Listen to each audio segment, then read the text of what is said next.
Bonjour à tous, une première info aux habitants de Hambach pour commencer cette émission. La commune a été reconnue en état de catastrophe naturelle suite aux inondations et coulées de boue du 4 août dernier. L'information est parue au journal officiel le 7 novembre. Vous disposez de 10 jours ouvrés depuis cette date pour déclarer les dégâts liés à ces sinistres à votre assureur. En prémisse du JT, l'info à la une aujourd'hui sur Mosaïque, c'est une cérémonie forte et ô combien symbolique. Français et Allemands ont commémoré ensemble la fin de la Première Guerre mondiale. Cela s'est déroulé hier matin à Sarrebruck et ce n'était pas la première fois. Il est devenu d'usage que le consul général de France en poste à Sarrebruck organise un hommage aux soldats des deux camps tombés au combat pendant les conflits mondiaux. Reportage complet dans un instant et voici les autres sujets que nous aborderons dans l'émission d'aujourd'hui. Festivité, une équipe au service de la fête. Festivité, des idées toutes faites. Au sommaire sur Mosaïque, Sarralbe a rendu hommage à ses morts mais aussi aux soldats britanniques. Il suffit d'une prise de sang pour tester la compatibilité d'un donneur de moelle osseuse. L'avenir des communes était au menu de l'Assemblée générale des maires de l'arrondissement de Sarreguemines, du contenant au contenu lors du Salon de la gastronomie et des arts de la table à Sarralbe. Marie Reid en concert exclusif dans un amphithéâtre pour distraire les étudiants. Petite histoire d'Alsacienne et de Lorraine dans les assiettes de Sarreguemines. Tendance Art et Culture vous emmène visiter le musée de l'horlogerie à Puttlingen. Enfin, Sandrine Serbino vous dévoile la recette de son gâteau au vin rouge. Le 12 novembre 2009 débutait la campagne de vaccination contre la grippe A, H1N1 à l'hôpital du Parc. 5 ans après, jour pour jour, replay. Où que vous soyez, vos données sont sauvegardées et protégées contre les menaces externes. Pour les pros, la solution, c'est le cloud ID Réseau. On y est. Une semaine après le personnel hospitalier, le grand public a commencé à se faire vacciner contre la grippe H1N1. Dans l'arrondissement de Sarreguemines, l'ancien hôpital du Parc a été réquisitionné par la préfecture. Les premiers volontaires s'y sont rendus avec leur bon de vaccination. Ces volontaires font partie des personnes désignées comme prioritaires pour recevoir le vaccin. Sur place, des secouristes et du personnel administratif, médical et paramédical les attendent. Des élèves infirmiers sont chargés de confectionner le vaccin réalisé par la dilution de 2 produits conservés au frais dans un réfrigérateur. On estime que 10% du personnel hospitalier a déjà été piqué. Les autorités médicales redoutent une désaffection de la part de la population. Le vaccin en lui-même est remis en cause, tout comme la virulence de la grippe H1N1. Pour certains, le virus ne serait pas forcément très dangereux. Il n'y a plus de panique autour du virus H1N1. En revanche, la campagne de vaccination contre la grippe saisonnière bat son plein. La composition comprend la souche H1N1, la souche H3N2 et la souche B de la lignée Yamagata. Renseignez-vous auprès de votre médecin traitant. Et même la météo a des allures de virus. Voici les prévisions de Météo France présentées par Sandrine Serbino. 7,6% des accidents du quotidien ont pour origine l'activité domestique. Assurance accident de la vie, la sécurité par tous les temps. Bonjour tout le monde, pour demain il y aura des hypothétiques éclaircies. Nous retrouvons temporairement des conditions anticycloniques, mais en cette saison elles sont rarement synonymes de beau temps. Il faudra donc encore composer avec les traditionnelles brumes et brouillards matinaux, souvent denses. Ces grisailles se dissipent lentement et évoluent vers un ciel très nuageux qui laissera passer que de timides éclaircies l'après-midi. Les plus mal lotis risquent même de ne voir que de rares coins de ciel bleu, tandis que quelques privilégiés peuvent espérer bénéficier de moments ensoleillés plus durable. Ce sera donc au petit bonheur la chance.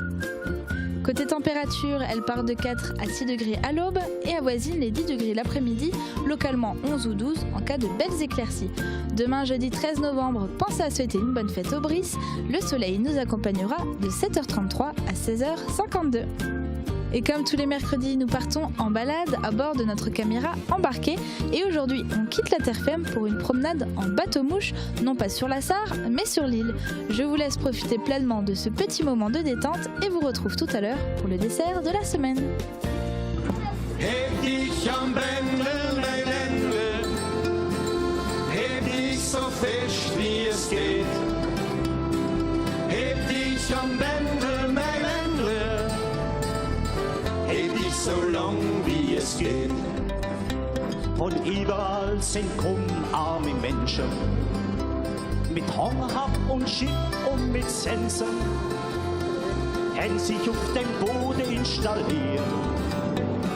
Und Angst und Wirklichkeit kannst du nicht spüren.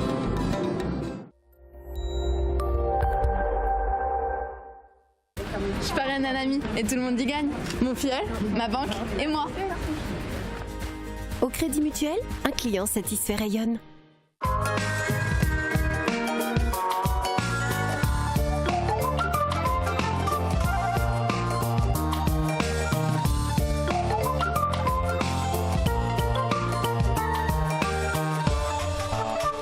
Ah, elle était cool la méga fête là.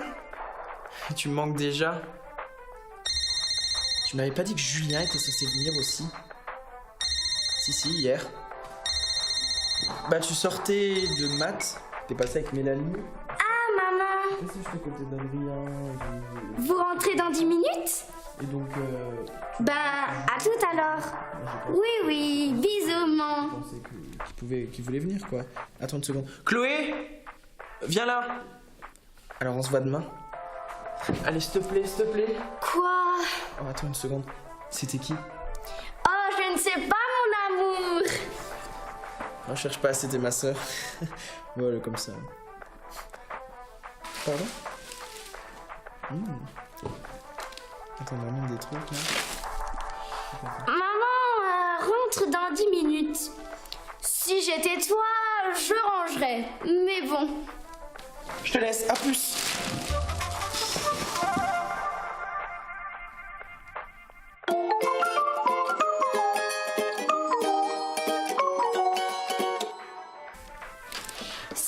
Pas très souillé, tu le mets dans le sac vert. Et ce qui est souillé dans le sac orange, c'est ça? Mais c'est pas plutôt le contraire? Tu te moques de moi. Oh, maman est là. Maman, Ludo est amoureux. Si t'attrapes sale cafeteuse.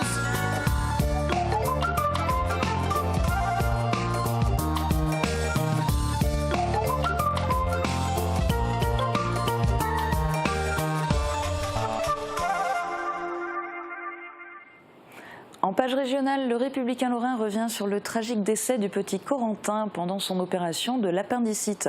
3 chirurgiens seraient intervenus dans le bloc opératoire. Des enquêtes sont en cours. En page locale, l'association Agir Ensemble organise depuis 15 ans son gala de solidarité. Il aura lieu samedi soir sur la grande scène de l'hôtel de ville de Sarreguemines. Enfin, chez nos voisins, l'édition de Forbach consacre sa une aux commémorations du 11 novembre. Et une spécificité, le président de l'amicale des porte-drapeaux de Forbach a lancé une école des cadets porte-drapeaux. Les commémorations du 11 novembre, on en parle dans un instant dans le JT de Mosaïque.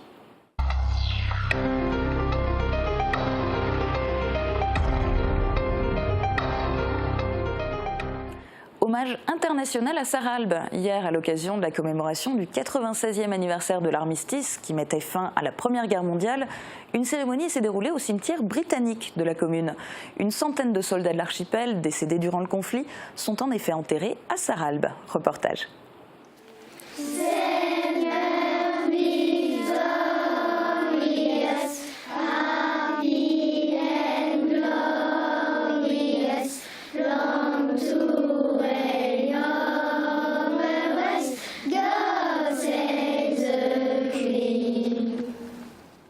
L'hymne national du Royaume-Uni chanté par les enfants de l'école de Reich et par ceux du groupe scolaire Robert Schuman. Voici une initiative qui a dû émouvoir le représentant britannique et les membres de sa famille. La commune de Sarralbe a décidé de rendre hommage à la centaine de soldats britanniques décédés durant la Première Guerre mondiale et enterrés sur la commune. Une manière de saluer la mémoire de ces hommes qui ont donné leur vie lors de ce conflit particulièrement meurtrier. Les victimes françaises de la guerre 14-18 n'ont cependant pas été oubliées en cette année qui marque le centenaire du début de la guerre.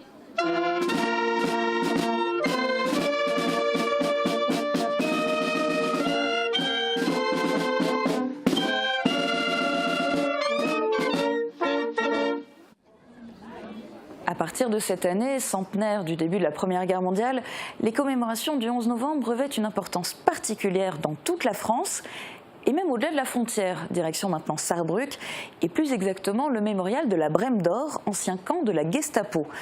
Anachronisme, me direz-vous, certes, mais qui peut se justifier. Vous allez le comprendre dans ce reportage.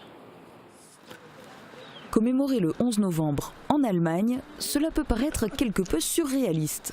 Non, pas du tout, au contraire, c'est une cérémonie franco-allemande qui a une importance toute particulière parce qu'elle rappelle le chemin que nous avons parcouru, nous, Français et Allemands, qui nous sommes affrontés particulièrement dans la région. Et donc elle rappelle que nous avons parcouru un chemin immense jusqu'à l'amitié franco-allemande, jusqu'au traité de l'Elysée. Et donc il est important que ce chemin soit commémoré ensemble entre Français et Allemands. Cette cérémonie se déroule depuis seulement une dizaine d'années à Saarbrück. Elle prend tous les ans un peu plus d'ampleur, avec notamment des élèves français et allemands invités à y participer. C'est vrai que ça a été très très long à venir, parce que la lecture est restée très nationale, aussi bien côté français que côté allemand, cette lecture de la Première Guerre mondiale.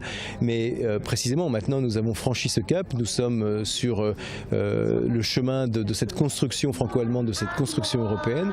Et ce qui est très important à travers ces cérémonies franco-allemandes, c'est aussi de rappeler aux jeunes générations d'où nous sommes partis, où nous sommes arrivés et où eux, en tant que jeunes générations, doivent nous conduire pour l'approfondissement de cette Europe de paix et cette Europe de mobilité.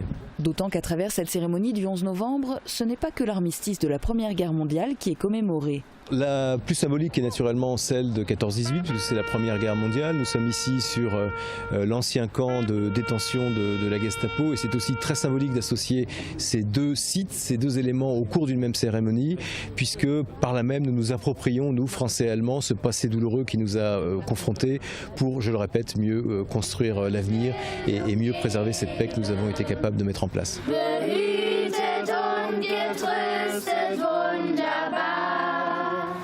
So will ich diese Tage mit euch leben.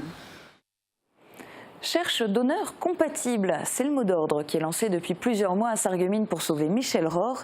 Lundi, une journée de détection a eu lieu au Casino des Faïenceries, une action délocalisée organisée en partenariat par l'Établissement français du sang et la mairie de Sarreguemines. Reportage. Les Sarregueminois ont été sensibilisés aux dons de moelle osseuse par un cas particulier, celui d'un agent communal atteint d'un lymphome et en attente de greffe. Mais en s'inscrivant sur le fichier de l'EFS, l'Établissement français du sang, il s'engage à long terme et pour un don anonyme. Car en dehors des dons dirigés, c'est-à-dire destinés à un membre de sa famille, le don de moelle est anonyme, comme le don de sang ou le don d'organes. Même si on se mobilise autour d'un cas spécifique, qui est toujours mobilisateur. Quand on connaît une personne, c'est plus concret, donc on a envie de se mobiliser plus pour elle. Mais il faut bien avoir conscience qu'un cas sur 1 million, même si on enregistre 2000 personnes aujourd'hui, ce qui n'est pas possible matériellement, il n'y a aucune chance quasiment de trouver un donneur parmi ces 2000 personnes. Donc le but, c'est de s'engager à long terme, d'inscrire le maximum de personnes sur un fichier, de partager ce fichier de France Greffe Moelle avec d'autres pays pour avoir un maximum de choix et d'arriver à trouver pour tous les malades un jour peut-être un donneur compatible. Environ 30 millions de donneurs potentiels sont déjà inscrits dans le monde et malgré cela, il n'y a pas de donneur compatible pour chaque malade en attente de greffe. La chance de trouver un donneur compatible, hors sœur ou frère, est de seulement 1 sur 1 million. Raison de plus pour sensibiliser le grand public et se mobiliser très largement. Devenir donneur de moelle osseuse, c'est une démarche volontaire qui doit être réfléchie. Tous les renseignements et formulaires d'inscription sont sur internet www.donddemoelleosseuse.fr. Passons à la politique à présent. Fonds structurel européen, réforme territoriale, avenir de la commune. Des sujets chauds étaient au menu de la dernière assemblée générale de l'amicale des maires de l'arrondissement de Sarreguemines. Jean Birkel y a assisté. Sourire et bonne humeur de circonstance pour ce rendez-vous à l'issue conviviale. Même si les thématiques abordées ne sont pas toutes réjouissantes. 72 des 82 communes adhérentes sont représentées dans cette salle pour en premier lieu faire le bilan des activités de l'association et décider des sorties à venir. La 4e destination, Saint-Pétersbourg. On va retenir cette destination. Les édiles iront faire du tourisme et oublieront peut-être un instant ces sujets complexes qui vont les occuper les prochains mois. À commencer par l'utilisation des fonds structurels européens dont va bénéficier la Lorraine à hauteur de 800 millions d'euros environ. Fonds qu'est venue présenter la députée européenne du Grand Est, Nathalie Griesbeck. La mise aux normes du haut débit, la maison de l'enfance, ça peut être extrêmement varié. Vous en connaissez déjà la variété. L'interlocuteur, c'est la région. La Lorraine, représentée par son président sénateur Jean-Pierre Masseret, qui est venu exposer son analyse de la France, le rôle des métropoles et des grandes intercommunalités et l'avenir des régions. Je plaide aujourd'hui, il doit y avoir une assemblée départementale. Moi, je ne peux pas gérer les collèges dans la grande région. Je ne peux pas gérer les voies dans la grande région. J'ai besoin, moi, des outils qui vont me permettre de développer l'économie, la croissance, l'emploi, les stratégies du développement économique. Cohérence plaidée aussi par Patrick Weiten, qui n'imagine pas voir les départements ni leurs représentants disparaître. On sait, et le département de la Moselle va se voir amputé de 22 millions d'euros de charges supplémentaires qu'il faudra assumer et de 18 millions d'euros de dotation en moins de l'État. C'est-à-dire que je démarre le budget 2015 avec un déficit à trouver de 40 millions d'euros. Les coupes budgétaires sont le fil rouge de cette Assemblée générale et notamment la non-revalorisation de la dotation globale de fonctionnement. Un sujet fort puisqu'elle concerne directement l'avenir des communes et le rôle du maire. Un sujet qu'a brossé à grands traits le sous-préfet en évoquant la loi Pélissard et la fusion des communes. Un sujet épineux qui revient depuis 40 ans au moins et pourtant la France compte à ce jour 27 000 communes de moins de 1000 habitants. Le centre François Mitterrand de Sarralbe a accueilli le week-end dernier le salon de la gastronomie et des arts de la table. Plus de 3000 visiteurs ont parcouru les allées, passant de producteur en producteur. Un salon gourmand tourné vers le contenu des verres et des assiettes, mais aussi vers la beauté du contenant. Reportage de Thomas Drouin.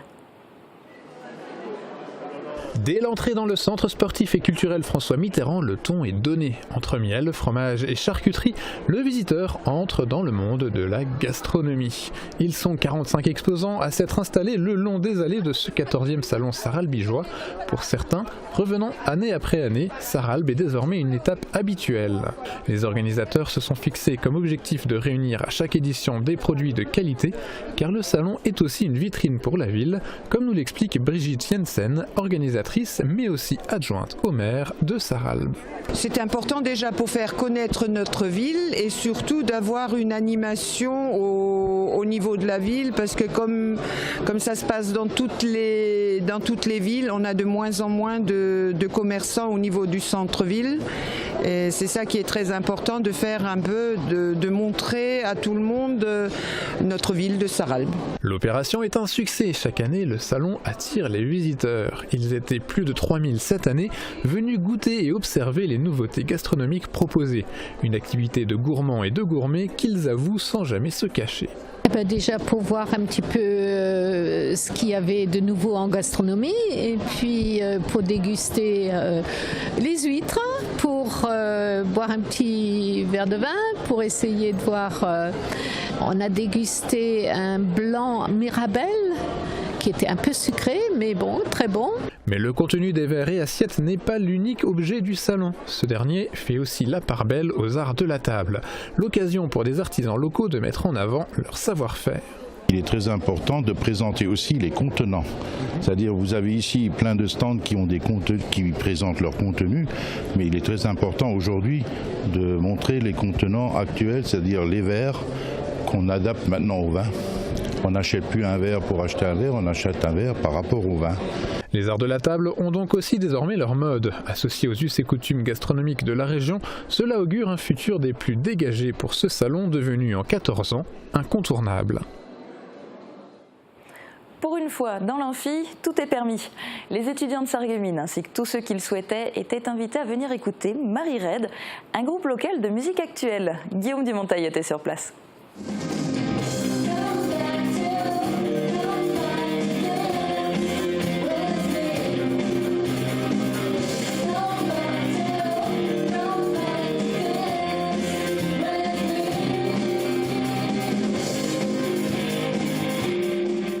Mais non, Marie Red n'est pas morte parce qu'elle chante encore.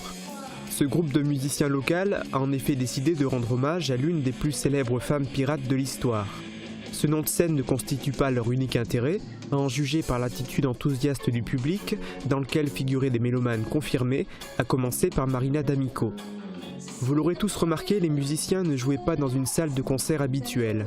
Ils évoluaient dans l'amphithéâtre de l'IUT Gacko, dans le cadre de l'offre culturelle proposée aux étudiants par la communauté d'agglomération Sarreguemines Confluence.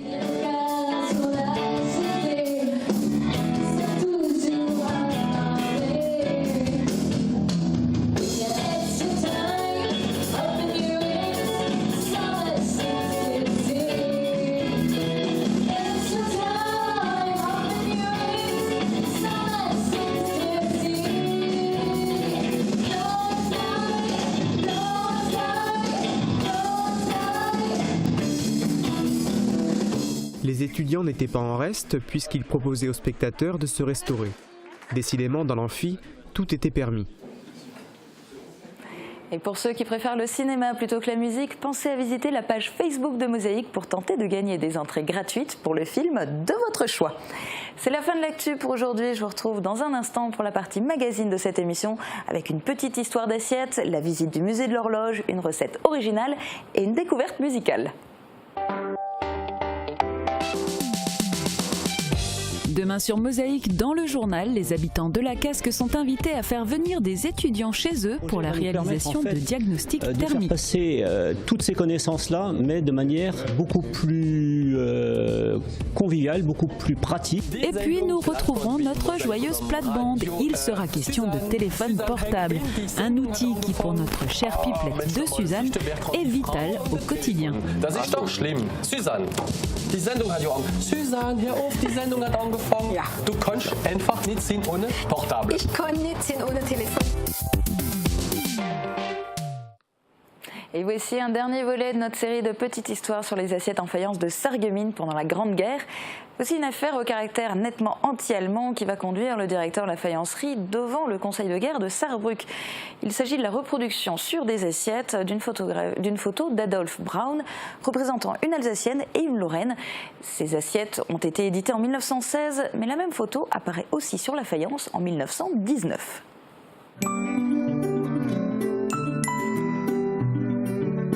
FBS, du bon temps par tous les temps.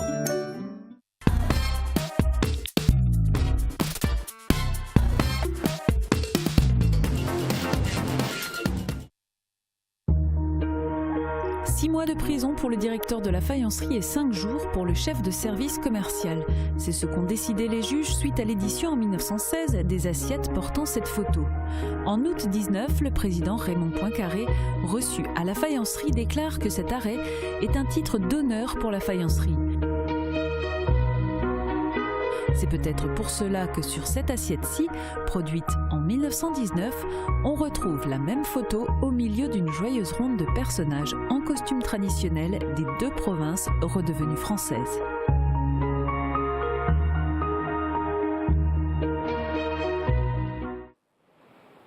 Autrefois vivait dans le bâtiment du musée de l'horlogerie à Puttlingen une famille d'horlogers. Depuis les années 1700, le métier se transmettait de père en fils. Toutefois, en 1982, cette lignée d'horlogers s'est éteinte, mais pas la transmission de cette passion pour les mécanismes de montres et d'horloges. Dans les 8 pièces de la maison de l'horloger a pris place un musée consacré à cet artisanat de grande précision. Le lieu est animé par une équipe de bénévoles, dont nombre d'horlogers retraités, heureux de se retrouver dans leur milieu favori. Thomas Drouin est allé faire un reportage pour vous proposer la visite des lieux. Avec Firsch Menuiserie, votre maison devient tendance.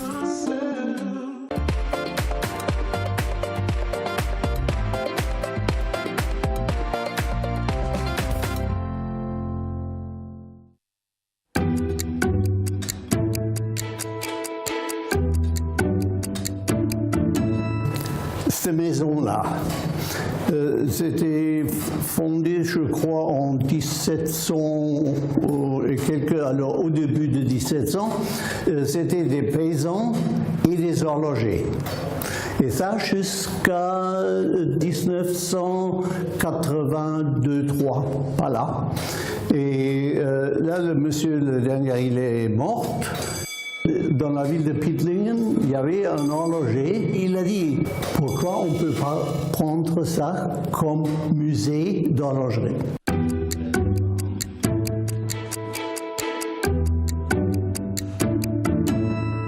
Maintenant, je vais vous montrer la plus mince pièce qu'on a ici dans la maison. C'est une montre en platine avec des brillantes et des saphirs bleus, et la couronne aussi avec un grand bouton en saphir bleu. J'ai une pièce pareille en or qui date de 1785 et le mouvement avec le cadran et les aiguilles a seulement la hauteur de 4,2 mm. Il y a ici une clé en le pouce là-dedans et on peut tourner les aiguilles, vous voyez ?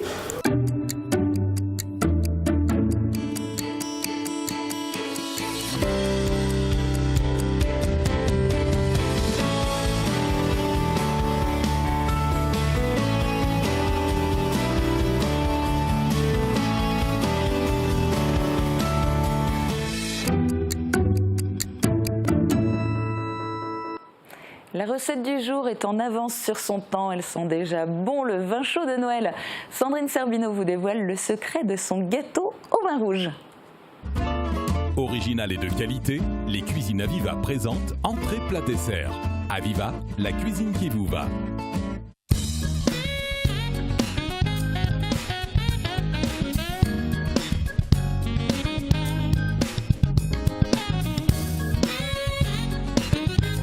Bonjour à tous, pour le dessert je vous propose un gâteau, mais pas n'importe quel gâteau puisque c'est le gâteau de mon enfance.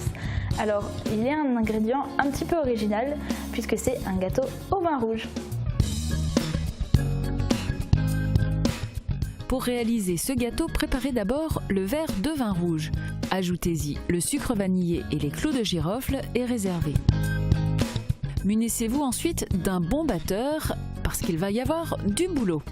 Dans un saladier, battez le beurre et le sucre, puis ajoutez les noix moulues, les vermicelles de chocolat, les jaunes d'œufs, la cannelle et le cacao.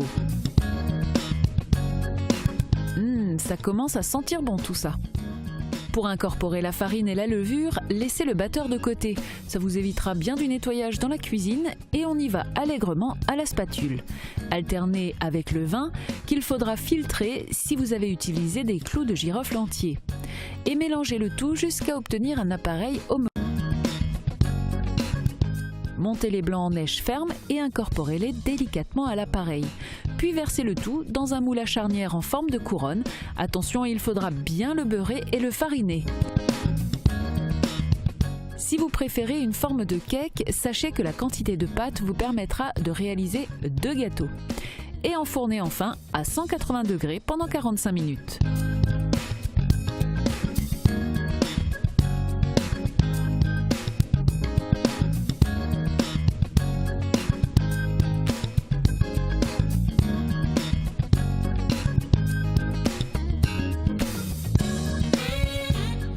Alors ce dessert, c'est un dessert parfaitement de saison parce qu'il a déjà un petit goût de Noël et en plus on va rajouter du chocolat par-dessus parce qu'on est très gros gourmands. Alors mangez-en autant que vous voulez et très bon appétit.